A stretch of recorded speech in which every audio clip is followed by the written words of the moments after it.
क्राक साल सप्तमी साल आबनि बागै हिंदू धर्मनि रायदावा तंगमानि हाइके सप्तमी सालनि आयोगो मोताइनो तुकुरुमानि बिसिंते खलाइजाखा बारक मुं आबनि यागुला क्राक साल दिपर मोताइनो सारो जाखा चामुं नंमुं सप्तमीनि मोताइ बारक मुंनो कितिंगै दुर्गाबारि मोताइनोगो कुथुम लाइखा राजाखर आगुलि आमसाइनि मोताइ खुलुमनाय लुकुरक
বছরই আসি এবারও এসেছি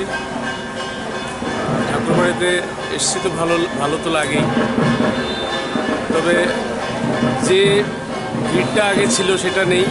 তার কারণ তো আমরা সবাই জানি করোনা মহামারী যাই হোক সবার পুজো ভালো কাটুক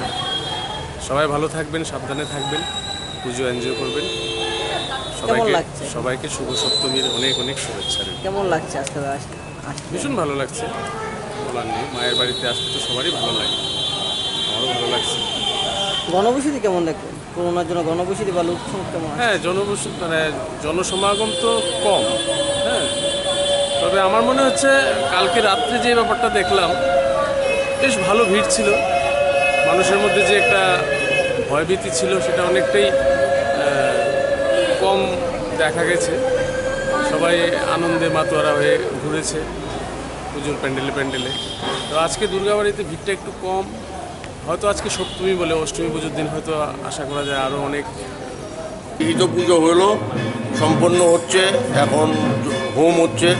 12টায় মার অন্নভোগ হবে কিন্তু পুণ্যার্থীরা আসছেন চরণামৃত আশীর্বাদ দিয়ে যাচ্ছেন অঞ্জলি হচ্ছে না এবারও করোনার কারণে এবারও অঞ্জলি হবে না সন্ধেবেলা মার আরতি হবে তারপর মার লুচিপুরি ভোগ হয়ে মার নিদ্রা হয়ে যাবে ভক্তদের সঙ্গে কি বার্তা থাকবে ভক্তদের উদ্দেশ্যে কি বার্তা দেবে ভক্তদের উদ্দেশ্যে বার্তা থাকবে যে আগামী বছর যাতে দিতে পারে সবাই অঞ্জলি আগের মতো যাতে তৈরি হয় সেরকম করোনা যাতে শেষ হয়ে যায় আর এখানে কি নিয়মকানুন চলছে মানে কীভাবে আসতে হবে বা হ্যাঁ ভক্তরা আসতে পারবে সবাই ভোগ নিবেদন করতে পারবে চরণামৃত দিতে পারবে আশীর্বাদ দিতে পারবে কিন্তু গর্ভমন্দিরে প্রবেশ করতে পারবে না আর অঞ্জলি দিতে পারবে